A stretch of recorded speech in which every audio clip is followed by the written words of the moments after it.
Assalamualaikum warahmatullahi wabarakatuh. Halo anak Indonesia.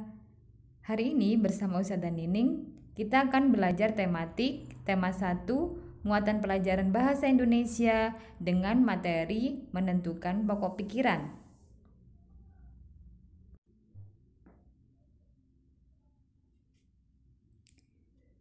Pada kesempatan hari ini, kita akan belajar KD 3.1 menentukan pokok pikiran dalam teks lisan dan tulis. Pada pertemuan sebelumnya, kalian sudah belajar tentang materi kalimat utama, pokok pikiran, dan kalimat penjelas. Kita ulang kembali ya. Kalimat utama merupakan suatu permasalahan yang letaknya bisa di awal, di belakang, atau campuran di awal dan di akhir. Sedangkan pokok pikiran merupakan inti dari sebuah paragraf atau pusat pembahasan. Pokok pikiran ini biasanya bisa disebut sebagai ide pokok, gagasan utama, atau gagasan pokok. Sedangkan kalimat penjelas letaknya sesudah atau sebelum kalimat utama. Biasanya kalimat penjelas ini berupa uraian-uraian pendukung. Kalimat utama letaknya bisa di awal, di belakang atau akhir, atau campuran di awal dan di akhir. Paragraf dengan kalimat utama di awal biasanya disebut dengan paragraf deduktif. Yang berada di akhir biasanya disebut paragraf induktif, sedangkan kalimat utamanya di akhir dan awal biasanya disebut paragraf campuran.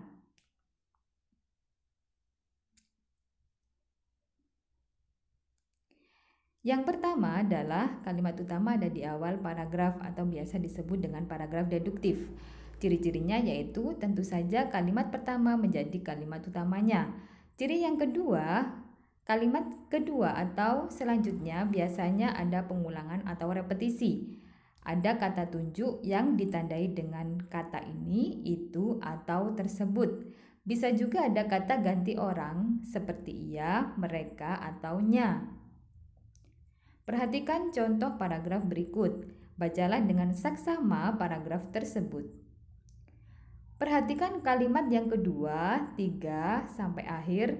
Di situ ada repetisi atau pengulangan berupa faktor, banjir di Jakarta, dan banjir.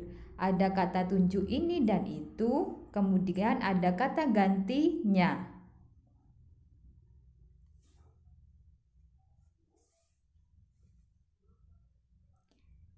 Jadi bisa disimpulkan kalimat utamanya ada di awal, yaitu ada beberapa faktor banjir menjadi hal yang biasa di kota Jakarta.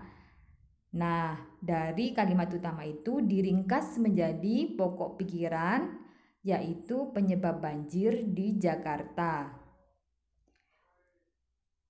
Pokok pikiran ini merupakan kesimpulan dari kalimat utamanya, jadi kalimatnya lebih pendek dari kalimat utama. Sedangkan kalimat penjelas selain kalimat utama atau kalimat yang pertama. Jadi kalimat penjelasnya yaitu kalimat kedua sampai kalimat terakhir. Kalimat penjelas ini berupa uraian, contoh-contoh atau penjelasan dari kalimat utama. Yang selanjutnya, kalimat utama ada di akhir paragraf. Ciri-cirinya, kalimat terakhir menjadi kalimat utamanya.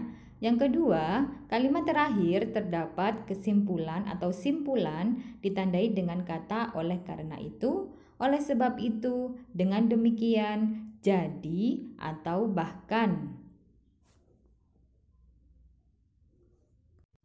Perhatikan contoh berikut ini. Bacalah dengan saksama paragraf tersebut.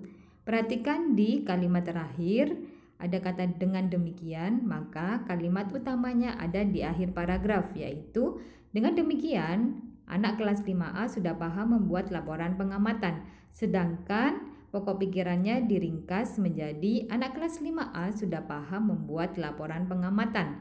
Sedangkan kalimat penjelas adalah kalimat yang pertama sampai kalimat yang kelima. Nah, bisa disimpulkan bahwa menentukan pokok pikiran langkah-langkahnya adalah sebagai berikut. Yang pertama, baca paragraf dengan saksama. Yang kedua, tentukan kalimat utama paragraf yang telah dibaca tersebut. Yang ketiga, simpulkan kalimat utama menjadi pokok pikiran. Jika tidak bisa menyimpulkan kalimat utama, maka simpulkan isi bacaan.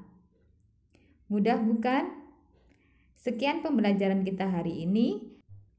Semakin kalian banyak membaca dan suka membaca, pasti kalian dengan mudah menyelesaikan soal-soal bahasa Indonesia. Terima kasih. Wassalamualaikum warahmatullahi wabarakatuh.